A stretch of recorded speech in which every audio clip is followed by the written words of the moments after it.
Good evening. It's 5 o'clock on this Monday, and city leaders are celebrating really a successful and safe weekend for Indianapolis. Metro Police say they believe the curfew really made a big impact. IMPD officers did not catch any kids breaking curfew. Ashton Hackman explains what Metro Police say helped keep the peace and if it can repeat every weekend.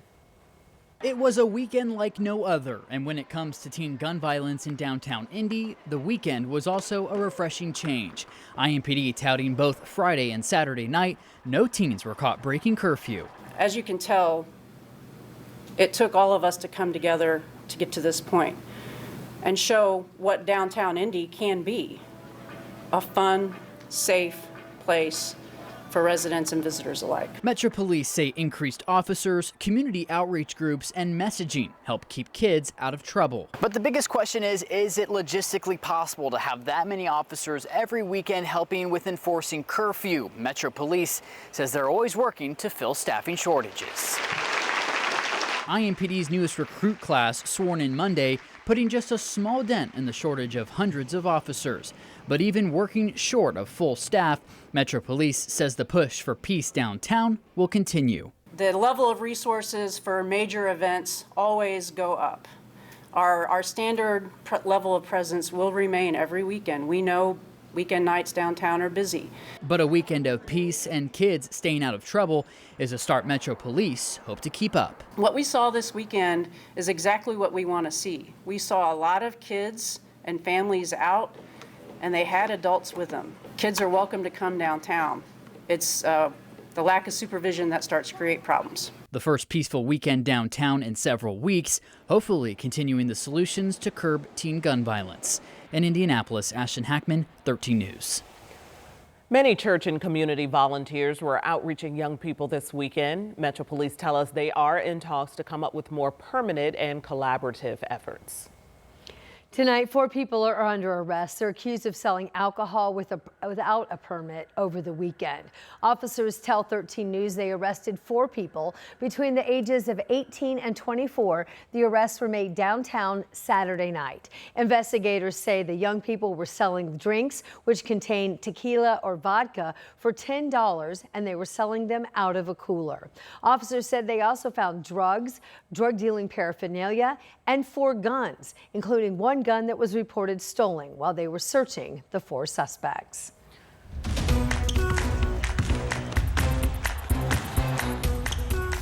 The WNBA is celebrating a successful All-Star weekend here in Indianapolis. And now members of the league are looking for the second half of the season. The Fever, no exception. They're gearing up for 3 games in 1 week. Samantha Johnson stopped by practice at Gainbridge Fieldhouse.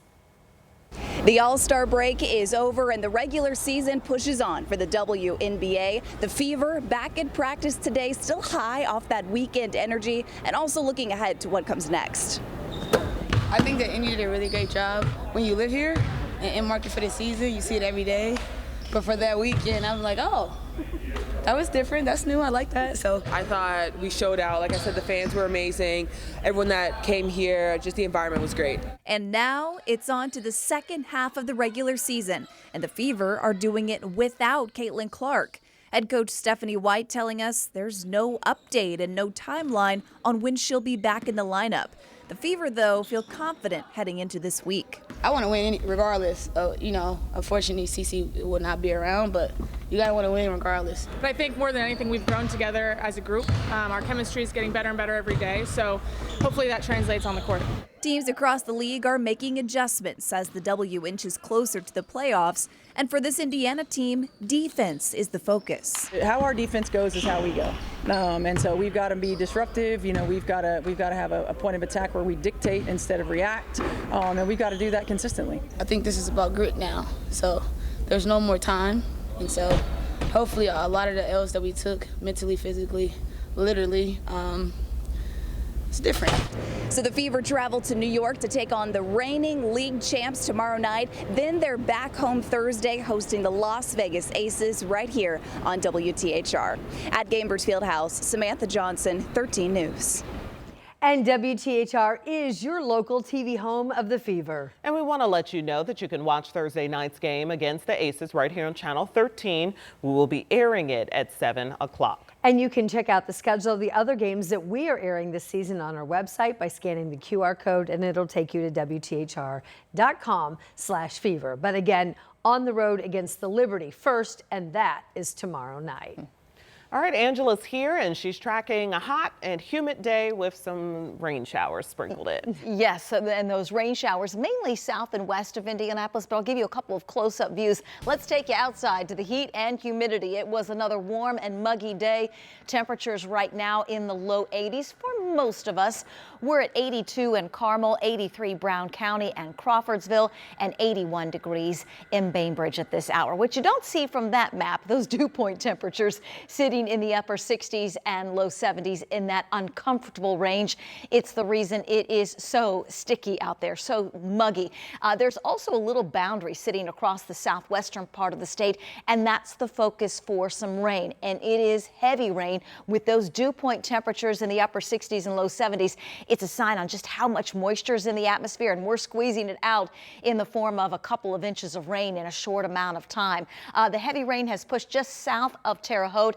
Heaviest is beginning to push just south of you, Clay City, and we do have some rain from Bloomington to Lake Monroe to just south of Nashville. That will be the area that gets the rain this evening. Everybody else is dry with evening temperatures in the upper 70s and low 80s. All right, thanks, Angela. We'll check back in. And police say spinning and street takeovers continue to cause problems across Indianapolis this summer. But as Jenny Renovich now reports, officers tell 13 News they just ticketed dozens of drivers and they made several arrests too. Well, one of the arrests happened along East Washington Street over the weekend, and we found evidence of reckless driving, disintegrated pieces of tires littered all over this parking lot. Surveillance video shows the moment IMPD officers arrested a 21-year-old driver and towed a car just after midnight Sunday morning. Moments before, the video shows other drivers peeling out of the gas station after racing in. Investigators say police converged here after witnessing illegal street activity nearby. A day later, businesses in the area discovered shredded tires all over their parking lots, too. IMPD says this weekend continued a crackdown with Metro and state police on reckless driving, spinning, and street takeovers. Neighbors say they appreciate the push for safety. Takeovers and speeding and things like that, those are a matter of public safety. And so, yeah, I do think that that warrants police presence and time, yes. Tonight at 6, we'll take a look at the other arrests and citations issued by police during the weekend crackdown. In Irvington, Jenny Renovich, 13 News. All right, thanks, Jenny. And tonight, the Marion County coroner is identifying a woman killed outside a liquor store in the northwest side of Indy. 42-year-old Sabrina Harbert died in the shooting. It happened around 3 o'clock Saturday morning near West 56th and Georgetown Road. Metro police say they took a 25-year-old man into custody after the shooting and later arrested him on a preliminary murder charge. The murder trial for a man who is accused of killing his cousin's 4-year-old little boy starts this week. The jury selection, in fact, was supposed to begin today in the case of Montrell Jolly. Now, Keandre Jolly died nearly 2 years ago after an incident at this home in Lafayette. The coroner later determined the little boy died of blunt force trauma. Court documents state that the suspect, Montrell Jolly, told him that he made the little child do wall sits because he was putting his shoes on the wrong feet. And police say he also admitted to getting upset at Keandre for the way that he was going to the bathroom. Jolly now is also charged with neglect and battery in the 4-year-old's death. Tonight, 22 people now know the time they'll spend behind bars for their roles in a drug trafficking organization. In court documents, investigators say the group trafficked cocaine and meth from the southwest border to Indy. The Department of Justice released a statement, and it says the organization then used a, quote, elaborate system of drug couriers and clandestine mail parcels to transport the meth and other drugs across the country for redistribution in rural communities throughout the Southern District of Indiana. Governor Braun now is pushing Indiana to win the nuclear energy race to meet growing power demand. Rich Nye sat down with the governor to talk about his push to develop small modular reactors around the state. So Governor Braun, he says if Indiana wants to attract data centers and other high-tech manufacturing plants, the state must produce substantially more electricity.